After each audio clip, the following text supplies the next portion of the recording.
Hey guys, this is Hell Hades. This is a Raid Shadow Legends video. Guys, I've just got back from the zoo with my family, so I'm a little bit late on the news, but they just launched a load of Valentine special couple summoning events that they're going to do over this weekend. I mean, it's still kind of like your 10 times event, right? So it was due to be a 10 times event. It's still a 10 times event. It's not overly special, but they have said that if you summon 2 of a couple, you're going to get an extra reward. Weirdly, they've not told us what that is. So I don't know whether to be hyped about it or not. Also, the chances of you pulling 2 champions that are both on a 10 times is extremely slim unless you are pulling a butt ton of shards. So again, the amount of people that are going to get these rewards might be very few. Don't know. Like even on my main, and if I'm pulling a ton of shards, the chance of me pulling 2 champions from a 10 times is extremely low. Before I get onto that though, I just want to talk about a couple of other things. We've seen here, I've spoken about the chance of live arena coming to raid. And this has just popped up in Player Play.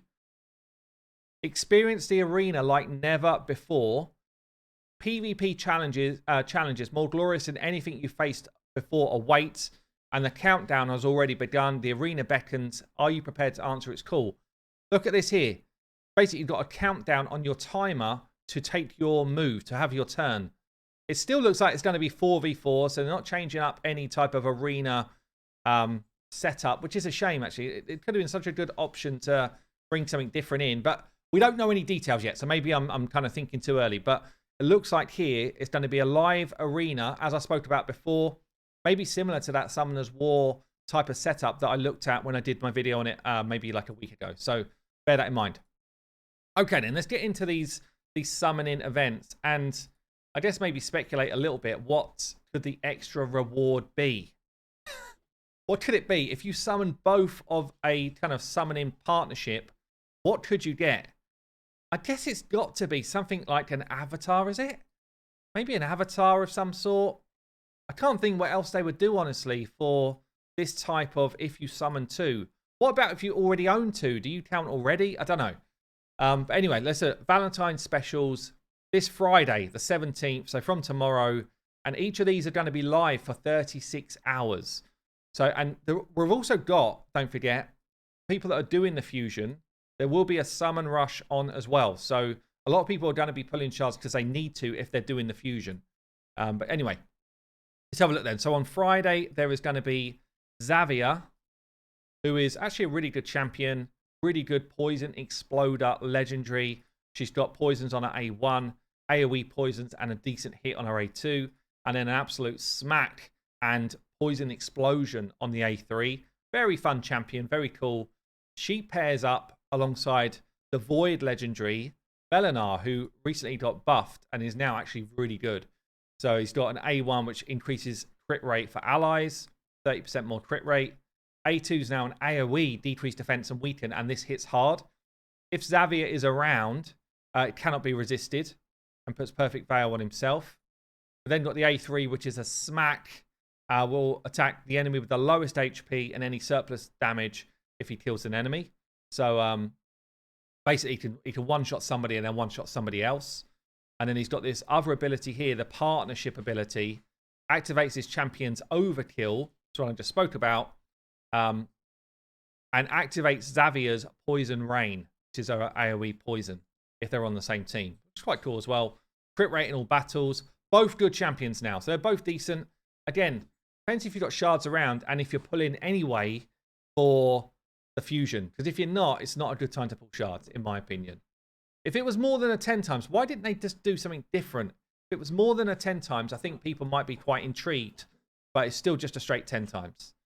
At the same time as well, there's going to be 10 times on Rotis. Rotis the Lost Grooms in the mix. So he is probably still one of the best arena champions in the game. Crazy base stats. He's got a decreased defense on his A1 and a chance of getting another turn. His A2 destroys enemy max HP. And he actually gains more health when he does his A2. So he can get up to 60k more health on his A2. Which is quite nuts. The only trouble is you need to max this stolen max HP before the block revive pops up now on his A3. This used to be his secret weapon. Not really anymore. But it still does a butt ton of damage and can still one-shot someone. So His A3 ignores 60% defense, ignores unkillable, ignores block damage. So he melts right through swift parry gear, that type of stuff. And yeah, can block revive, but this is unlikely to happen. He does, though, get an extra turn if you kill someone. So you basically go A3, kill someone, into either A1, hoping for another turn again, or into A2, gaining more health. And this is on a low cooldown, so actually you can cycle back to this really quick. He's also got a cool passive, so if anyone does more than half his health in one hit, he just cuts right in there and says, right, my turn, and starts slaying people. So he's very cool in the arena. He's actually pretty damn decent against people like Griffin. He's actually not bad in Clan Boss. Like, he is genuinely a good champion across the board. He is paired, obviously, with Sifi. So, got non-void with void, non-void with void. Sifi's still one of the best champions in the game. Probably played a lot less at high-end arena as far as I'm seeing. I don't see him in, like, all of the plat teams like she used to be. Still damn good, though. Got the Fly Zapper A1 with the ability to put people to sleep or heal.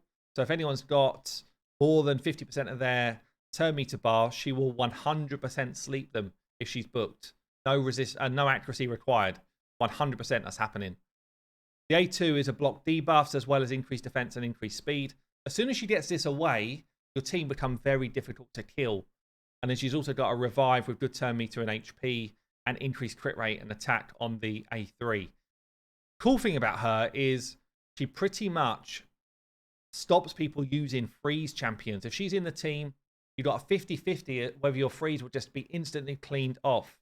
And when she pairs up with Rotis, every debuff just gets instantly cleaned off when he has his turn. It's kind of nuts as a partnership. High resistance in all battles as well. So yeah, Sifi is like a great champion. These two, brilliant. Probably would rather these two than the Xavier Bellinor partnership, in my opinion. Get on to Saturday then, and we've got some other pairs. So this is a champion I don't own on my main, who I wish I'd got now. Sakia, she was part of, I'm pretty sure she was part of a guaranteed, but I didn't pick her up. She does a ton of work. She does a lot of damage. So she's got an A1 triple hitter, each hit chance to increase burns.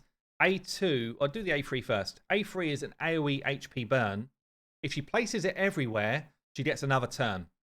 Okay, and then she goes into the A2, which is an AoE decreased defense and weaken, and then she instantly activates the burn. So it's like a pop of damage, which does a ton of damage. Like in Spider, she's doing half the health bar of the Spider. In Hydra, she does a load of damage. So we see her in sort of real endgame teams. Got accuracy in all battles as well. Good base stats. So yeah, Sakia is decent. She pairs up with arguably the best Void Legendary in the game. Oh, he's not in there, sorry. He's in here. Cardiel. A lot of people call him out as the best. Depends what you're doing, I guess. But Cardiel has got so much going on.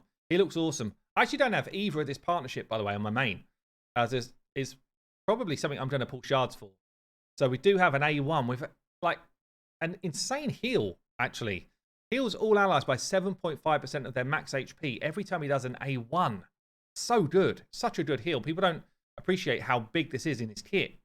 Also places True Fear for one turn if it's a champion from Demon Spawn, Undead, or Night Revs. So he's anti these factions. He's got a full cleanse and then puts block debuffs and revive on death.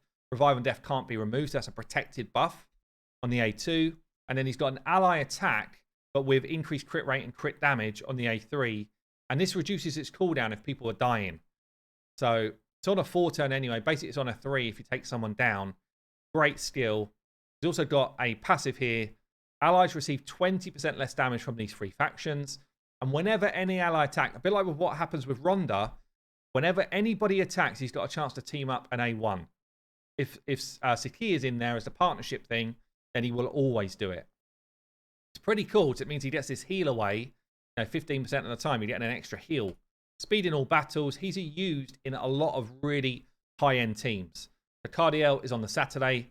And then the other partnership on the Saturday is going to be Garato alongside Yumiko. Yeah, so Yumiko, known as one of the best champions in the game, activates a lot of abilities for your team. So let's start with Garato. Decent, but not crazy, is my opinion. So he's got a weaken triple hitter A1. He's got a stun on his A2. Goes on for 2 turns. Grants an extra turn and resets the cooldown of this skill if Yumiko is around. So he can basically, he can basically cycle this ability if Yumiko's on the same team. And then the A3 puts out block active skills, which is a great debuff. Cannot be resisted if Yumiko's around. So he's decent, and this hits hard as well. His passive here, damage inflicted by him cannot be decreased by enemy enemy passive skills. So he's kind of like, I guess, the anti-Asurga, anti-Duchess. You know, all of those champions that have got passives which reduce your damage. He's like, nah, doesn't work for me. He doesn't quite hit hard enough to really bring this into effect, I think. He doesn't become meta, or at least I don't see him often in like meta arena comps. And arena really is his best spot. Damage inflicted by him cannot be increased by either masteries or ally passive skills. So in the same way he doesn't get reduced damage from the enemy skills, he can't enhance his own damage. Anyway, Garato, good champion, not top tier. But Yumiko is. Yumiko getting up there as one of the best Void legendaries in the game. Very fast, great base stats. Double hitter A1 with some turn meter steal going on. Got a Hex A2.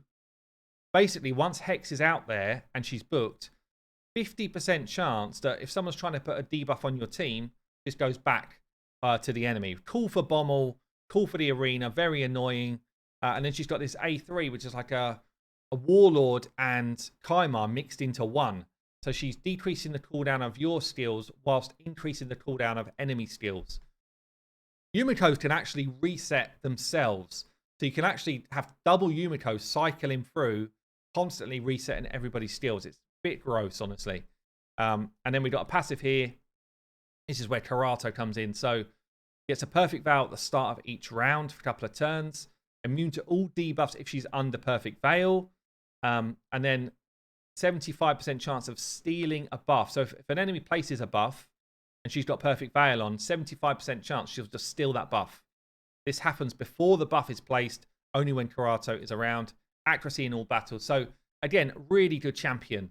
But it says here in our notes, and there's something special waiting for those who manage to pull both champions from one of the couples. I don't know what that is. I wish they'd tell us because, you know, just saying special bonus, well, we've got no clue. I guess they will tell us before it goes live, or maybe it will show up in this kind of Summon Rush info. But I just let me know what you think. Is it enough to tempt you into shard pulls if you're not doing a Summon Rush? I don't know. It feels like it's a bit more of the same.